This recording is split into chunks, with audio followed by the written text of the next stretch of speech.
이 시간 우리가 은혜 받을 하나님 말씀은 신약성경 빌립보서 4장 4절부터 7절까지 말씀입니다. 제가 가진 성경으로는 신약성경 322페이지 빌립보서 4장 4절부터 7절까지 말씀을 우리 짧은 절이기에 같이 한 목소리로 같이 읽도록 하겠습니다. 함께 있습니다. 주 안에서 항상 기뻐하라. 내가 다시 말하노니 기뻐하라. 너희 관용을 모든 사람에게 알게 하라. 주께서 가까우시니라. 아무것도 염려하지 말고 다만 모든 일에 기도와 간구로 너희 구할 것을 감사함으로 하나님께 아뢰라.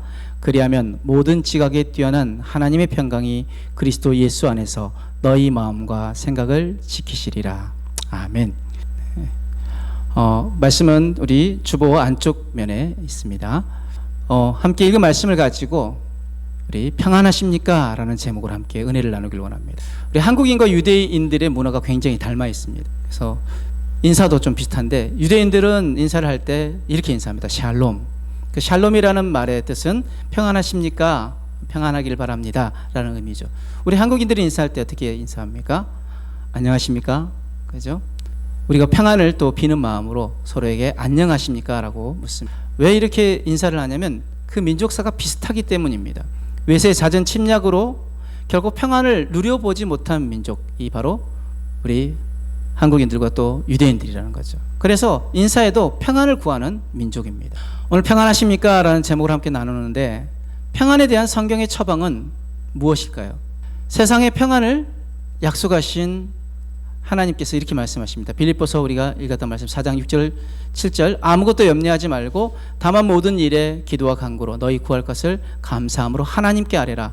그리하면 모든 지각에 뛰어난 하나님의 평강이 그리스도 예수 안에서 너희 마음과 생각을 지키시리라. 하나님의 평강이 우리를 지키신다고 말씀하십니다. 그렇다면 그 약속하신 평안은 어떤 평안일까요? 그 평안은 환난이 면제된 평안을 의미하지 않습니다. 우리를 둘러싸고 있는 환경은 여전히 염려와 그리고 불안, 걱정, 어둠일 수 있습니다. 성경은 이런 것들을 면제하거나 멀어지게 해주는 평안을 약속하지 않으셨습니다. 그렇다면 성경이 말하는 평안은 무엇입니까? 바로 환난과 고난의 한복판에서 누릴 수 있는 평안입니다. 예수님께서 제자들과 함께 그 다락방에서 마지막 그 제자들에게 주셨던 교훈 가운데 주님의 마지막 가르침의 요점이 바로 평안이었습니다. 요한복음 16장 32절에 33절 말씀 보면은 보라 너희가 다 각각 제 곳으로 흩어지고 나를 혼자 둘 때가 오나니 벌써 왔도다. 그러나 내가 혼자 있는 것이 아니라 아버지께서 나와 함께 계시느니라. 이것을 너희에게 이르는 것은 너희로 내 안에서 평안을 누리게 하려 함이라. 세상에서는 너희가 환난을 당하나 담대하라. 내가 세상을 이기었노라. 우리 예수님께서도 그 제자들에게 마지막으로 평안을 말씀하셨습니다. 그렇다면 그 주님이 주시는 평안은 어떤 평안입니까? 환난이 없는 평안이 아닙니다. 환난을 당하지만 그 안에서 평안을 얻는 것이라는 거예요. 그렇다면 우리는 이렇게 질문할 수 있습니다. 어떻게 환난 가운데서 평안을 얻을 수 있을까요? 자, 환난 가운데서 평안을 얻기 위한 4가지 처방전에 대해서 오늘 함께 나누려고 하는데 첫 번째 처방전은 바로 염려하지 마십시오입니다. 우리 다시 한번 빌립보서 4장 6절 말씀을 한번 같이 한번 읽어볼까요? 시작. 아무것도 염려하지 말고 다만 모든 일에 기도와 간구로 너희 구할 것을 감사함으로 하나님께 아뢰라. 아멘. 염려를 이기는 비결이 무엇이냐? 바로 염려하지 않는 것입니다. 이 본문의 의미가 아무것도 염려하지 말고라는 것은 아무것도 계속해서 염려하지 말고라는 염려 안 할 수 없습니다. 그럼 어떻게 하란 말입니까? 어떤 일에 대해서 계속 염려하지 말라는 것입니다. 계속 염려하고 있다면 우리는 염려의 포로가 되는 것입니다. 계속 염려하는 것은 하나님에 대한 불신입니다. 하나님을 믿지 못하는 것입니다. 염려하는 것은 죄가 아니지만 계속 염려한다는 것은 바로 죄입니다. 그러므로 일단 염려를 멈춰야 합니다. 염려하는 대신 다른 일을 해야 합니다. 어떤 일을 해야 합니까? 바로 평안을 얻을 수 있는 두 번째 처방전, 기도하십시오. 우리 다시 한번 4장 6절 말씀 한번 읽어봅니다. 시작. 아무것도 염려하지 말고 다만 모든 일에 기도와 간구로 너희 구할 것을 감사함으로 하나님께 아뢰라. 지금 모든 일에 기도와 간구로 라고 얘기하는데 기도는 무엇입니까? 바로 염려를 대처하는 것입니다. 지금 염려를 대처하는 게 기도인데 그 기도에 대한 정의를 무엇이라고 하냐면 하나님만 바라보며 내 삶의 모든 문제를 하나님께 맡기는 것, 이것이 믿음이고 이것이 그 믿음의 기도입니다. 염려는 무엇입니까? 염려는 그 염려의 대상을 바라보는 것입니다. 그래서 하나님을 바라보지 못하게 하는 것입니다. 하나님을 본다고 염려가 사라지는 것 아닙니다. 그러나 하나님을 본 사람은 염려를 다른 시각으로 보게 되어집니다. 하나님을 본 사람은 희망을 보게 되어집니다. 하나님을 본 사람은 염려에 사로잡혀 혼자 괴로워하지 않습니다. 하나님이 그 능력을 믿기 때문에, 그것을 보았기 때문에 하나님을 향해 달려나갑니다. 그리고 주님 앞에 문제를 내려놓습니다. 아무것도 염려하지 않고 다만 모든 일에 기도와 간구로 내가 구할 것을 감사함으로 하나님께 아뢰게 되는 것이죠. 자, 평안을 얻을 수 있는 세 번째 처방전은 바로 간구하십시오입니다. 아무것도 염려하지 말고 다만 모든 일에 기도와 간구로라고 이야기했는데, 자, 기도와 간구의 다른 점이 무엇일까요? 간구는 간절히 구하는 것입니다. 간절히 구하는 것이란 목소리가 높아지는 것, 열심히 구하는 것? 아니요. 여기서 간구하는 것이라는 것은 지속적으로 구하는 것입니다. 그럼 생각해 볼 문제가 있습니다. 염려 가운데 있는 우리에게 하나님께서 그 기도를 가르치시는 가장 중요한 이유는 지금 나의 기도에 응답하시기 위해서가 아니라는 것입니다. 지금 기도와 함께 간구를 가르치시는 이유가 있습니다. 자, 간구가 뭐라고요? 계속해서 기도하는 것입니다. 그러면 왜 하나님께서 계속해서 기도하라고 하셨을까요?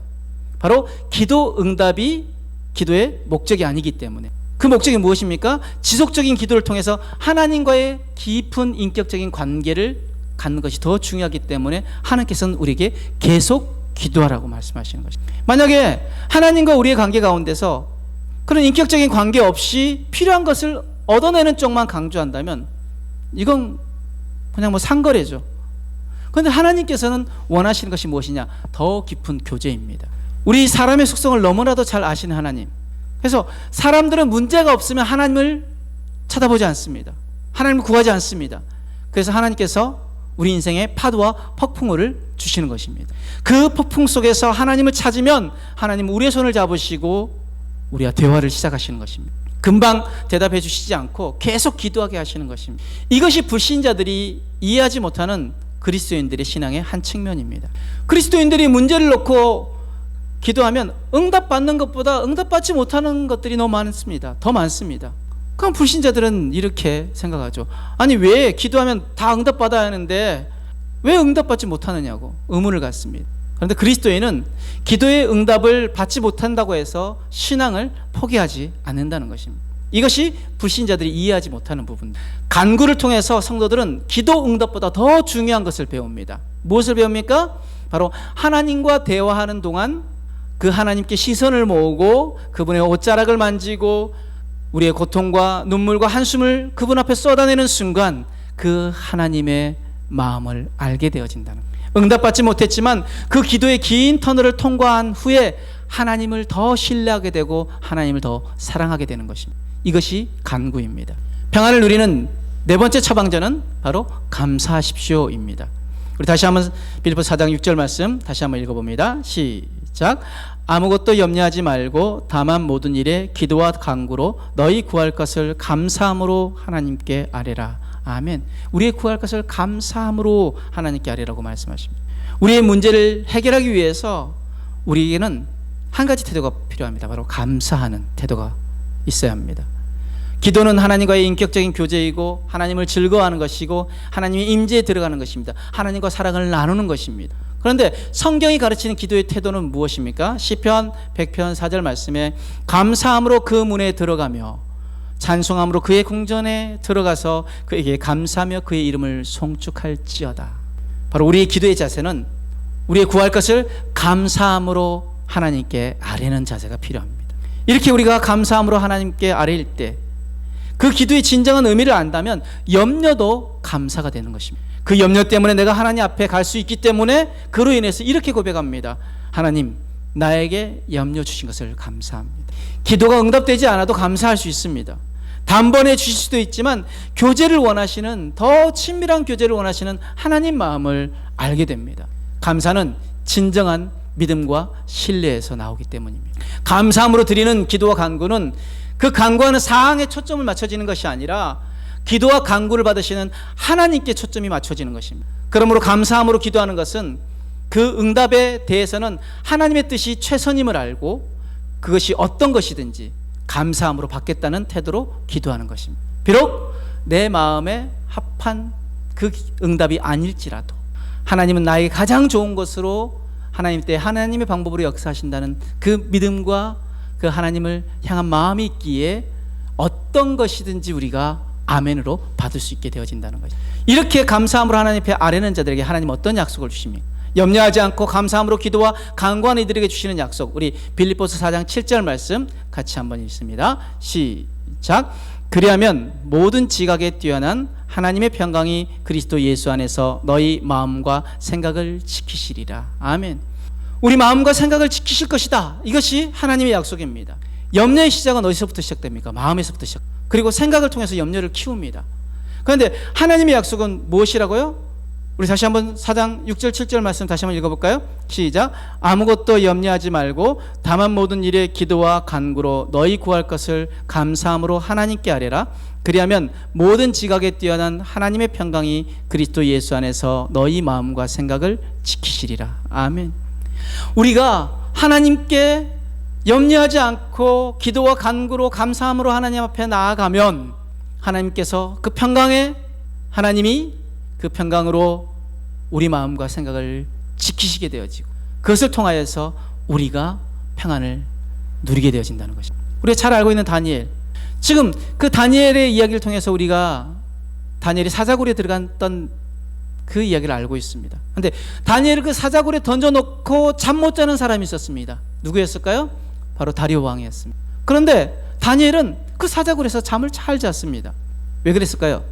다니엘은 한 가지 습관이 있었는데 바로 하루에 3번씩 예루살렘을 향하여 기도하고 감사하는 것이었습니다. 그렇게 감사하며 기도하는 그 다니엘에게 하나님 주셨던 은혜는 무엇입니까? 주의 마음으로 그의 마음이 평안을 누리게 되어졌습니다. 그래서 사자굴에 들어가서도 잠을 자는 다니엘의 그 삶의 비밀은 무엇입니까? 감사함으로 모든 것을 하나님 앞에 맡겼기 때문이라는 거예요. 기도하고 간구한다고 해서 즉각적으로 문제가 해결되는 것 아닐 수 있습니다. 기도하고 간구할 때 주님이 주시겠다고 약속하는 것이 무엇입니까? 바로 평안입니다. 그럼 왜 평안을 주시겠다고 약속하십니까? 우리는 문제의 해결을 원합니다. 그러나 주님은 평안을 먼저 주십니다. 어떤 청년이 가지고 있는 소원이 여러 가지 소원이 있습니다. 건강, 재물, 외모, 그 다음에 재능과 권력과 명예, 이 모든 것들을 얻고 싶어 했습니다. 한 노인이 이렇게 조언합니다. 청년이여, 평안이 없이는 아무것도 즐길 수가 없다네. 평안이 삶의 가장 본질적인 축복이기 때문입니다. 그래서 빌립보서 4장 8절 9절 말씀은 우리에게 이렇게 말씀하십니다. 우리 한번 빌립보서 4장 8절 9절 말씀 같이 한번 읽어봅니다. 시작. 끝으로 형제들아, 무엇에든지 참되며 무엇에든지 경건하며 무엇에든지 옳으며 무엇에든지 정결하며 무엇에든지 사랑받을 만하며 무엇에든지 칭찬받을 만하며 무슨 덕이 있든지 무슨 기림이 있든지 이것들을 생각하라. 너희는 내게 배우고 받고 듣고 본 바를 행하라. 그리하면 평강의 하나님이 너희와 함께 계시리라. 아멘. 우리의 삶에서 평안을 얻는 법, 바로 하나님 말씀에 순종하며 나아가는 것입니다. 하나님과 인격적인 교제를 통해서 그 하나님의 평안을 우리는 경험하게 될 것입니다. 평안의 본질과 그리고 초점 궁극성은 무엇이냐? 바로 하나님이 함께 하심입니다. 고난이 오고 어려움이 오고 그 폭풍우 속에서도 하나님이 함께 하시면 평안을 누릴 수 있게 되어집니다. 스패포드라는 한 사람이 있습니다. 호레이시오 스패포드라는 사람이 있는데 이 사람은 1860년 그 시카고의 성공한 법률회사 사장이었을 뿐만 아니라 린드 대학교하고 시카고 의과대학의 법리학 교수였고 그리고 노스웨스트 장로교 신학교 이사 및 운영위원이었습니다. 또한 그의 아내였던 안나 스패포드는 세계적인 전도자 무디와 절친한 친구 사이였습니다. 그 무디 교회의 회계집사와 주일학교 교사로 섬겼던 그 안나 스패포드와 함께 이 스패포드는 굉장히 독실한 신앙인. 그런데 그 스패포드가 43살이 되던 해 1871년 시카고 북쪽에 부동산에 투자를 했었는데 그의 대화재로 인해서 전 재산을 다 잃게 되어집니다. 이 재난 직전에 급선 전염병 피부 질환으로 자신이 사랑하는 아들, 딸 넷의 아들 하나 있었는데 사랑하는 첫째 아들을 잃게 되어집니다. 그 엄청난 시련 앞에서 스패포드와 그 가족들은 휴식이 절대적으로 필요했습니다. 그래서 1873년 그는 아내와 4딸과 함께 영국 등 유럽 여행을 가기로 계획을 합니다. 때마침 유럽에서 복음 전도 사역을 하고 있었던 친구 무디 전도 집회도 돕고 싶었기 때문에 그래서 그들은 함께 여행을 가기로 합니다. 그래서 1878년 13년 11월 15일 스패포드와 그리고 그 아내 그리고 네 딸을 비롯해서 313명의 승객을 태운 프랑스 여객선 빌르드 아브르라는 그 배가 뉴욕항을 출발했습니다. 하지만 출항 몇 분 전에 스패포드는 갑작스러운 일 때문에 같이 가기 어려웠고 나중에 따라갈 요량으로 배에서 내리게 됩니다. 결국 아내와 그 네 딸만 그 배에 타고 그 여행을 시작했습니다. 자, 배는 처음에는 순항하는 듯 했습니다. 그런데 모두가 깊이 잠든 22일 새벽 2시 그 배는 대서양 한가운데에서 영국의 철갑선 라키언호와 정면으로 충돌하게 되어집니다. 그리고 그 배는 226명의 생명을 안고 바닷속으로 가라앉게 됩니다. 그 와중에 스패포드의 딸들은 모두 그 배에 함께 잠기게 되었고 아내만 겨우 구사일생으로 구명정에 의해 구조되게 되었습니다. 9일 후 87명의 다른 생존자들과 함께 웨일즈와 카디프에 도착한 그 스패포드 부인은 이렇게 짤막한 전문을 남편에게 보냅니다. 나 혼자만 살아남았음. 이 소식을 전해들은 스패포드는 앞이 캄캄해졌습니다. 그러나 사랑하는 딸들을 잊고 정신없이 헤맬 그 아내가 걱정되어졌기에 그 부인을 데리러 배에 올랐습니다. 배에 탄 후 선장과 함께 이야기를 나누던 중 선장이 스패포드에게 이렇게 이야기합니다. 지금 이 배는 당신의 딸들이 잠긴 물 위를 지나고 있습니다. 그때까지 애써 잔잔함을 유지하려고 노력했던 스패포드의 마음에 커다란 파도가 일어나기 시작했습니다. 지금 그 차가운 바닷속 그 깊은 곳에 잠들어 있을 딸들을 생각하니까 너무나 괴로웠습니다. 그래서 선실로 돌아와서 아픔과 슬픔으로 밤이 새도록 하나님께 울부짖었습니다. 주님, 누구보다도 주님을 사랑했던 저에게 어찌하여 이렇게 큰 시련을 주십니까? 그는 방에 틀어박혀 두문불출하게 됐고 주변 사람들은 혹시 그가 실족할까봐, 그 믿음이 실족할까봐 염려가 됐습니다. 그런데 어찌된 일인지 절망하며 탄원하며 기도했던 그 스패포드의 마음속 깊은 곳에서 갑자기 형언할 수 없는 하나님에 대한 신뢰와 평안이 솟구쳐 오르기 시작했습니다. 그리고 그는 입술에서 이렇게 고백합니다. 평생 경험해보지 못한 평안을 고백하는데 평안에 내 영혼 평안에 하나님의 뜻이 이루어지이다. 그리고 아침이 되자 스패포드는 그 주님 주신 영감으로 시를 써내려갔는데 그 시가 바로 내 영혼 평안에입니다. 시카고로 돌아온 스패포드는 무디 목사에게 재능을 인정받아서 찬양 전도자로서 활동하고 있던 필립 브리스라는 사람에게 자신의 아픈 사연과 그 고백을 들려주었습니다. 그리고 그 고백과 시에 감동받은 블리스는 바로 그 자리에서 그 시에 곡을 붙였는데 바로 이 곡이 바로 찬송가 314장 내 평생에 가는 길입니다. 내 평생에 가는 길 순탄하여 늘 잔잔한 강 같든지 큰 풍파로 무섭고 어렵든지 나의 영혼은 늘 편하다. 내 영혼 평안해, 내 영혼 평안해. 저 마귀는 우리를 삼키려고 입 벌리고 달려와도 주 예수는 우리의 대장되니 끝내 싸워서 이기겠네. 내 영혼 평안해, 내 영혼 평안해. 내 지은 죄 주홍빛 같더라도 주 예수께 닿으려면 그 십자가 피로써 다 씻사 흰눈보다 정하리라. 내 영혼 평안해, 내 영혼 평안해. 저 공중에 구름이 일어나며 큰 나팔이 울릴 때 주 오셔서 세상을 심판해도 나의 영혼은 겁없으리. 내 영혼 평안해, 내 영혼 평안해. 사랑하는 성도 여러분, 여러분 평안하십니까? 평안의 주님이 내 마음과 삶을 다스리시면 참 평안을 얻을 수 있습니다. 내 삶에 닥쳐오는 환난과 역경 속에서 참 평안을 누리는 비결은 바로 염려를 그치고 모든 일에 기도함으로 나아가고 간구함으로 주님과 동행하며 어떤 응답도 감사함으로 받을 때 우리는 스패포드처럼 고백하게 될 것입니다. 내 영혼 평안합니다. 기도하겠습니다. 사랑과 은혜 하나님 감사합니다. 때론 우리의 삶에 말할 수 없는 어려움과 고난과 폭풍우가 몰아쳐올 때 주님 우리에게 약속하신 그 약속의 말씀을 붙잡습니다. 우리의 모든 염려를 그치고 모든 일에 기도와 간구로 감사함으로 하나님께 아를 때 평강에 하나님이 우리와 함께 계시려는 그 약속의 말씀을 붙잡고 가오니 주님 우리에게 평안을 허락하여 주옵소서. 감사하며 예수님 이름으로 기도드렸습니다. 아멘.